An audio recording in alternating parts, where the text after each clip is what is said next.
പയറ് കൃഷിക്ക് വേനൽക്കാലെന്നോ മഴക്കാലെന്നോ ഒന്നുമില്ല.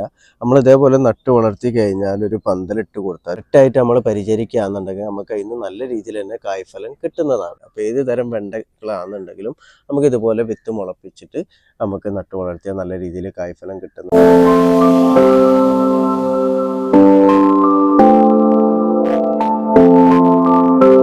ഹായ്, നമസ്കാരം. ഫാസിലാണ്. എൻ്റെ പുതിയ വീഡിയോയിലേക്ക് എല്ലാവർക്കും സ്വാഗതം. ഇന്ന് ഞാൻ പറയാൻ വേണ്ടി പോകുന്നത്, ഇത് മാർച്ച് മാസമാണല്ലോ. അപ്പോൾ എൻ്റെ വീഡിയോ കാണുന്ന കുറച്ച് വീട്ടമ്മമാർ എന്നോട് ചോദിച്ചിട്ടുള്ളതാണ്, ഈ ഒരു സമയത്ത് നമ്മൾ വിത്ത് മുളപ്പിച്ചിട്ട് നമ്മൾ മാറ്റി നട്ട നല്ല രീതിയിൽ നമുക്ക് കായ്ഫലം കിട്ടുന്ന വിളകൾ ഏതൊക്കെയാണെന്നുള്ളത്. അപ്പോൾ ഞാൻ പറയാൻ പോകുന്നത് അതിനെക്കുറിച്ചിട്ടാണ്. ഈ മാർച്ച് മാസത്തിൽ നമ്മൾ കൃഷി ചെയ്യാൻ പറ്റിയ പച്ചക്കറി വിളകൾ ഏതൊക്കെ എന്നതിനെ കുറിച്ചിട്ടാണ്. അപ്പോൾ എല്ലാവരും വീഡിയോ മുഴുവനായിട്ട് കാണാൻ വേണ്ടി ശ്രമിക്കുക. നമുക്ക് വീഡിയോയിലേക്ക് പോകാം. അപ്പോൾ മാർച്ച് മാസത്തിൽ നമ്മൾ നട്ടു വളർത്തിയ നല്ല രീതിയിൽ നമുക്ക് കായ്ഫലം കിട്ടുന്ന പച്ചക്കറി കൃഷിയിൽ ഒന്നാമതായിട്ട് ഞാൻ പറയുന്നത് നമ്മളെ മുളക് കൃഷിയാണ് കേട്ടോ. അപ്പോൾ മുളക് കൃഷി നമ്മൾ മാർച്ച് മാസത്തിൽ നമ്മൾ വിത്ത് നട്ട് കഴിഞ്ഞാൽ നമുക്ക് നല്ല രീതിയിൽ പരിചരണം കൊടുക്കുകയെന്നുണ്ടെങ്കിൽ നല്ല കായ്ഫലം തന്നെ മുളക് കൃഷിയിൽ നമുക്ക് കിട്ടുന്നതാണ് കേട്ടോ. അപ്പോൾ നമ്മൾ മുളക് വിത്ത് നമ്മൾ മുളപ്പിച്ച് കഴിഞ്ഞാൽ അത് മാറ്റി നടന്ന ഒരു ടൈമിൽ നമ്മൾ സ്യൂഡോമോണസിലൊന്ന് വേര് മുക്കിയതിന് ശേഷം നമ്മൾ പോട്ട് മിക്സ് റെഡി ആയിട്ട് നമ്മൾ മാറ്റി നട്ട് കഴിഞ്ഞാൽ നല്ല രീതിയിൽ നമുക്ക് വളർച്ച കിട്ടുന്നതാണ്. അത് പെട്ടെന്ന് തന്നെ അത് പൂത്ത് നല്ല രീതിയിൽ തന്നെ നമുക്ക് കായ്ഫലം മുളക് കൃഷിയിൽ നമുക്ക് കിട്ടുന്നതാണ്. അത് മുളക് കൃഷിയിൽ നമ്മൾ ഈ ചൂട് കാലത്ത് നമ്മൾ ശ്രദ്ധിക്കേണ്ട ഒരു കാര്യം, കൂടുതലായിട്ട് കീടശല്യങ്ങൾ വരും. അത് വെച്ചാൽ വെള്ളീച്ചൻ്റെ ആക്രമണം അങ്ങനെയൊക്കെ. അപ്പോൾ നമ്മൾ കറക്റ്റായിട്ട് ആഴ്ചയിൽ ഒരു തവണ ആയിട്ട് നമ്മൾ വേപ്പെണ്ണ മിശ്രിതം അതേപോലെ ജൈവ രീതിയിലുള്ള കീടനാശിനികളൊക്കെ ഉണ്ടല്ലോ, അതൊക്കെ നമ്മൾ കറക്റ്റായിട്ട് നമ്മൾ സ്പ്രേ ചെയ്ത് കൊടുക്കുകയെന്നുണ്ടെങ്കിൽ മുളക് കൃഷിയിൽ നല്ല രീതിയിൽ നമുക്ക് വിളവ് കിട്ടുന്നതാണ്. അതേപോലെ മുളക് കൃഷിയിൽ ഇലകളിൽ വരുന്ന മുരടിപ്പ് രോഗങ്ങൾ, പൂക്കൊഴിച്ചിൽ, ഇതിനൊക്കെ നമുക്ക് ജൈവ രൂപത്തിലുള്ള വളങ്ങളും ടിപ്പുകളൊക്കെ നമ്മൾ പ്രയോഗിക്കുകയാണെന്നുണ്ടെങ്കിൽ നമുക്ക് കറക്റ്റ് ഈ അസുഖങ്ങളൊന്നും വരാതെ തന്നെ നമുക്ക് നല്ല രീതിയിൽ കായ്ഫലം കിട്ടുന്നതാണ്. അപ്പോൾ മുളക് തൈ നമ്മൾ മാറ്റി നടുമ്പോൾ നമ്മൾ വെക്കേണ്ടത്, എല്ലാതരം പച്ചക്കറി കൃഷിക്കും അത്യാവശ്യം വെയിൽ കിട്ടേണ്ടത് തന്നെയാണ്.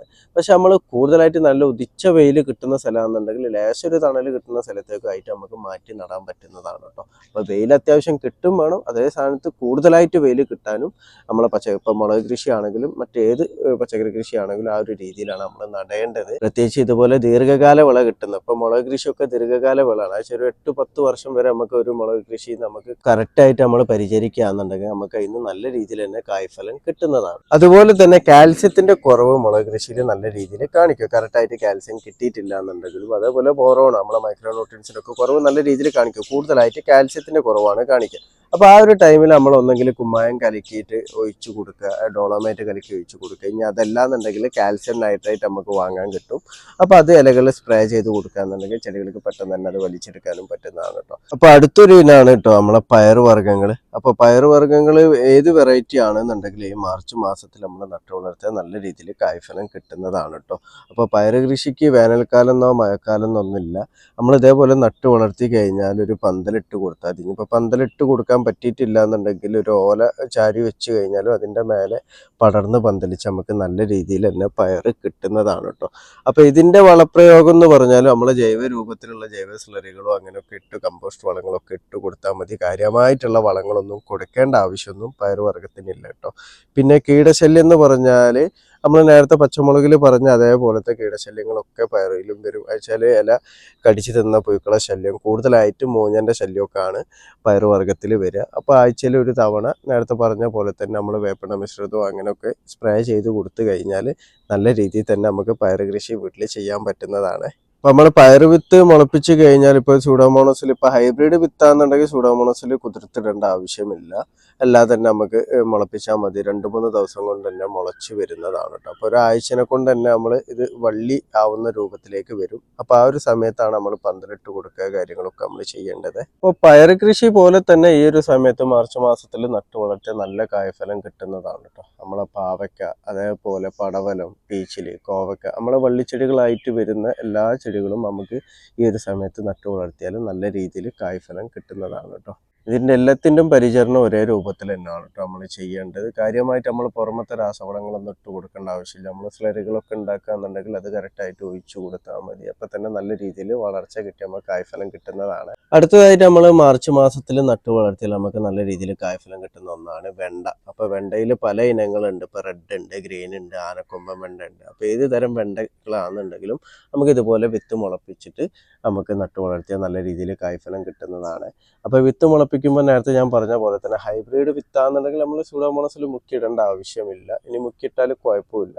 അപ്പോൾ നമ്മൾ പോട്ടി മിക്സ് റെഡി ആക്കിയിട്ട് നമുക്ക് നേരിട്ട് തന്നെ വിത്ത് മുളപ്പിക്കാൻ പറ്റുന്നതാണ്. അപ്പോൾ ഈ വിത്ത് നമ്മൾ മുളപ്പിച്ച് കഴിഞ്ഞാൽ 3 ദിവസം കൊണ്ട് തന്നെ നമുക്കിത് തിളിർത്ത് വരുന്നതാണ്. അപ്പോൾ വെണ്ടയ്ക്ക കൃഷിയിൽ നമ്മൾ സാധാ കൊടുക്കുന്ന പോലെ ജൈവ വളങ്ങൾ തന്നെ നമ്മൾ കൊടുത്താൽ മതി. സ്ലറികളോ അങ്ങനെയൊക്കെ ആയിട്ട് നമ്മൾ കറക്റ്റ് കൊടുത്താൽ മതി. അപ്പോൾ വെണ്ടയ്ക്ക കൃഷിയിൽ വരുന്ന കീടശല്യം എന്ന് പറഞ്ഞാലും നമ്മൾ പയർ കൃഷിയിലൊക്കെ പറഞ്ഞ പോലെ തന്നെ ഭൂശല്യം നല്ല രീതിയിൽ വരും. ഇങ്ങനെ തളിരില വരുന്ന തന്നെ ഇലകൾ കടിച്ചു കൊടുക്കും. അപ്പോൾ അതിന് കറക്റ്റായിട്ട് നമ്മൾ വേപ്പെണ്ണ വിഷത്തും സ്പ്രേ ചെയ്ത് കൊടുക്കാം. ഇനി ബുവേറിയ അതേപോലെ വെർട്ടിസിലിയൊക്കെ ആയിട്ടുള്ള ജൈവ കീടനാശിനികൾ നമുക്ക് സ്പ്രേ ചെയ്ത് കൊടുത്ത് കറക്റ്റായിട്ട് ആഴ്ചയിൽ ഒരു തവണ വെച്ചിട്ട് നമുക്ക് സ്പ്രേ ചെയ്ത് കൊടുക്കാൻ പറ്റുന്നതാണ്. അതുപോലെ തന്നെ ഈ പച്ചക്കറി കൃഷിയിൽ ഏതിൽ തന്നെ ആണെന്നുണ്ടെങ്കിലും നമ്മൾ സ്യൂഡോമോണസ് ഒരു 15 ദിവസം ഗ്യാപ്പ് ഇട്ടിട്ട് മറ്റു വളങ്ങളിൽ ഗ്യാപ്പ് ഇട്ടിട്ട് നമുക്ക് സ്യൂഡോമോണസ് ഇലകളിലും അതേപോലെ ചുവട്ടിലും നമുക്ക് സ്പ്രേ ചെയ്ത് കൊടുക്കുക. അതുപോലെ ചുവട്ടിൽ ഒഴിച്ചു കൊടുക്കാനും പറ്റുന്നതാണ് കേട്ടോ. അടുത്തതായിട്ട് ഞാൻ പറയാൻ പോകുന്നത് നമ്മൾ വീട്ടിൽ കൃഷി ചെയ്യുന്നവർ നിർബന്ധമായിട്ടും വെക്കേണ്ട ഒന്നാണ് തക്കാളി കൃഷി. അപ്പോൾ ഈ തക്കാളി കൃഷി നമുക്ക് മാർച്ച് മാസത്തിൽ നമ്മൾ വിത്ത് മുളപ്പിച്ച് കഴിഞ്ഞാൽ നല്ല രീതിയിൽ തന്നെ നമുക്ക് കായ്ഫലം കിട്ടുന്നതാണ് കേട്ടോ. അപ്പോൾ തക്കാളി വിത്ത് നമ്മൾ മുളപ്പിക്കുന്നതിന് മുന്നായിട്ട് നമ്മളിപ്പോൾ പഴുത്ത തക്കാളിൻ്റെ വിത്താണെന്നുണ്ടെങ്കിൽ നമ്മളത് സൂഡോമോണസിലൊന്ന് കുതിർത്ത് ഒന്ന് ഉണക്കിയതിൻ്റെ ശേഷം നമ്മൾ വിത്ത് മുളപ്പിച്ച് കഴിഞ്ഞാൽ ഒരേ സമയത്ത് തന്നെ നമുക്ക് വിത്ത് മുളച്ച് വരുന്നതാണ് കേട്ടോ. അപ്പോൾ ഇത് നമ്മൾ നട്ട് കൊടുക്കുന്ന ടൈമിൽ അതിൻ്റെ വളർച്ചാ ഘട്ടത്തിനനുസരിച്ചിട്ട് തന്നെ നമ്മൾ അതിനൊരു താങ്ങ് വെച്ച് കൊടുക്കുന്നത് നല്ലതാണ്. അല്ലാന്നുണ്ടെങ്കിൽ അത് പൊട്ടി വീണ് പോകാനൊക്കെ ചാൻസ് കൂടുതലാണ്. അപ്പോൾ പെട്ടെന്ന് തന്നെ നമുക്ക് അതിന് കായ്ഫലം കിട്ടുന്നതുമാണ്. തക്കാളി കൃഷിയിൽ കൂടുതലായിട്ട് ഒരു വളത്തിൻ്റെ അഭാവം കാണിക്കുക എന്ന് പറഞ്ഞാൽ കാൽസ്യത്തിൻ്റെ കുറവ് നല്ല രീതിയിൽ തക്കാളിയിൽ കാണിക്കും. അപ്പോൾ കാൽസ്യം നമ്മൾ കറക്റ്റായിട്ട് നമ്മൾ ഇട്ട് കൊടുക്കുക. ഒന്നെങ്കിൽ നമ്മൾ കുമ്മായം ഇങ്ങനെ ഒരു ഗ്യാപ്പിലായിട്ട് കുമ്മായം കലക്കി ഒഴിച്ച് കൊടുക്കുക രൂപത്തിൽ ചെയ്യുക. ഇനി അതല്ല എന്നുണ്ടെങ്കിൽ നമ്മൾക്ക് കാൽസ്യം നൈട്രേറ്റിൻ്റെ ഒരു വീഡിയോ ഞാൻ ചെയ്തിട്ടുണ്ട്. അപ്പോൾ കാൽസ്യം നൈട്രേറ്റ് നമ്മൾ ചെടികളിൽ സ്പ്രേ ചെയ്ത് കൊടുക്കുന്നത് നല്ലതാണ്. ചെടികൾക്ക് കിട്ടേണ്ട സമയത്ത് തന്നെ കാൽസ്യം കിട്ടും ചെയ്യും. അതേപോലെ തന്നെ നൈട്രജനും ചെടികൾക്ക് കിട്ടുന്നതാണ്. അപ്പോൾ അങ്ങനെ നമ്മൾ കൊടുത്തു കഴിഞ്ഞാൽ നല്ല രീതിയിൽ തന്നെ നമുക്ക് കായ്ഫലം കിട്ടുന്നതാണ്. പിന്നെ തക്കാളി കൃഷിയിൽ നമ്മൾ ശ്രദ്ധിക്കേണ്ട ഒരു കാര്യം എന്ന് പറഞ്ഞാൽ ഇത് ചെടി വളർന്നു വരുന്ന ഒരു സമയത്ത് നമ്മൾ മേലെ ഇടയ്ക്കിടയ്ക്ക് മണ്ണിട്ട് കൊടുക്കേണ്ടി വരും. കാരണം വേരുകൾ പുറത്തേക്ക് വരും.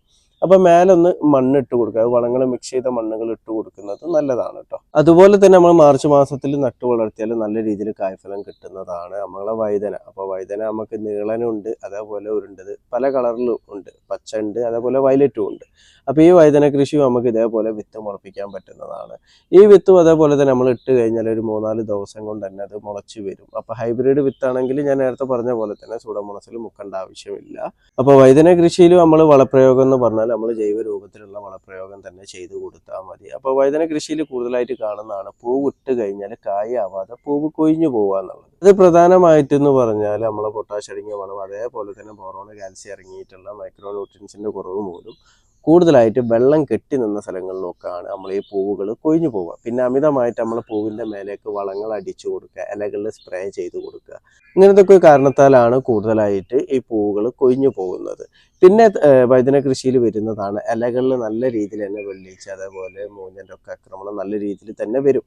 അപ്പോൾ ഇതിനും നമ്മൾ കീടനാശിനികൾ കറക്റ്റ് ടൈമിൽ ജൈവ രൂപത്തിലുള്ള കീടനാശിനികൾ നമ്മൾ ആഴ്ചയിൽ ഒരു തവണ എന്നുള്ള രൂപത്തിൽ ഇലകളുടെ അടിഭാഗത്തൊക്കെ ആയിട്ട് നമുക്ക് സ്പ്രേ ചെയ്ത് കൊടുത്താൽ നല്ല രീതിയിൽ തന്നെ വഴുതന കൃഷി നമുക്ക് ചെയ്യാൻ പറ്റുന്നതാണ് കേട്ടോ. അപ്പോൾ അതുപോലെ തന്നെ നമുക്ക് ചീരവിത്തും ഈ മാർച്ച് മാസത്തിൽ നടാൻ പറ്റുന്നതാണ് കേട്ടോ. അപ്പോൾ ചീരവിത്ത് നമ്മൾക്ക് 2 ചീരകളുണ്ട്. ഇപ്പോൾ ചുവപ്പ് പച്ച ഉണ്ടെന്നുണ്ടെങ്കിൽ മിക്സ് ആയിട്ട് നമ്മൾ നട്ട് കളർത്തി കഴിഞ്ഞാൽ കീടശല്യം കുറഞ്ഞു കിട്ടും. അപ്പോൾ ഈ ചൂട് കാലത്ത് നമ്മൾ ചീരകൃഷി ചെയ്യുമ്പോൾ എന്താ വെച്ചാൽ ചീരകൃഷിയിൽ വരുന്ന ഈ ഇലപ്പുള്ളി രോഗങ്ങളൊക്കെ ഇല്ലാതാക്കാൻ വേണ്ടി ഈ ചൂട് കൂടുന്ന ടൈമിൽ നമുക്ക് ഇല്ലാതാക്കാൻ വേണ്ടിയിട്ട് പറ്റും. അതുപോലെ തന്നെ എല്ലാവരും പറഞ്ഞതാണ് ഇലകളിലുള്ള ഒരു മഞ്ഞളിപ്പ് പച്ചക്കറി കൃഷി ചെയ്യുന്നവർക്ക് എല്ലാവർക്കും അനുഭവിക്കുന്ന ഒരു ഇതാണ്. അപ്പോൾ ഇലകളിലുള്ള മഞ്ഞളിപ്പ് നമുക്ക് പല കാരണത്താലാണ്. ഒന്ന് നൈട്രജൻ കണ്ടന്റുള്ള വളങ്ങൾ കറക്റ്റായിട്ട് കിട്ടാതെ വരുമ്പോൾ വരാം. രണ്ടാമത്തെ കാൽസ്യത്തിന്റെ കുറവ് മൂലം, അതേപോലെ മൈക്രോ ന്യൂട്രിയൻസിന്റെ ബോറോൺ അടങ്ങിയിട്ടുള്ള മൈക്രോ ന്യൂട്രിയൻസിന്റെ കുറവ് മൂലം വരാം. മൂന്നാമത്തെ എന്ന് പറഞ്ഞാൽ നമ്മൾ ചെടികളിൽ കൂടുതലായിട്ട് വെള്ളം കെട്ടി നിന്നാലും വരാം. വെള്ളം തീരെ ഇല്ലാതിരുന്നാലും ഇതുപോലത്തെ മഞ്ഞളിപ്പ് രോഗങ്ങൾ ചെടികളിൽ വരുന്നതാണ് കേട്ടോ. അപ്പോൾ വീട്ടിൽ കുറച്ചെങ്കിലും സ്ഥലമുള്ളവർ, ഇനിയിപ്പോൾ സ്ഥലം ഇല്ലെങ്കിൽ നമ്മൾ ടെറസിന്റെ മേലൊക്കെ ആണെന്നുണ്ടെങ്കിൽ ആ രൂപത്തിൽ നമുക്ക് ഇതുപോലെ വിത്തുകൾ മുളപ്പിച്ച് പച്ചക്കറി കൃഷി ചെയ്യാൻ വേണ്ടി എല്ലാവരും ശ്രമിക്കുക. കാരണം നമ്മൾ പുറമെന്ന് ഈ രാസവളങ്ങളും രാസകീടനാശിനികളും നല്ല രീതിയിൽ സ്പ്രേ ചെയ്ത് വരുന്ന പച്ചക്കറികൾ വാങ്ങി നമ്മൾ കഴിക്കുന്നതിനെക്കാട്ടി എത്രയോ നല്ലതാണ് നമ്മളെ വീട്ടിൽ നമുക്ക് ആവശ്യമായിട്ടുള്ള പച്ചക്കറി കൃഷി നമുക്ക് വീട്ടിൽ തന്നെ ചെയ്യാവുന്നത്. അപ്പോൾ എല്ലാവരും എൻ്റെ വീഡിയോ ഇഷ്ടപ്പെട്ടാൽ ലൈക്ക് ചെയ്യുക. താങ്ക്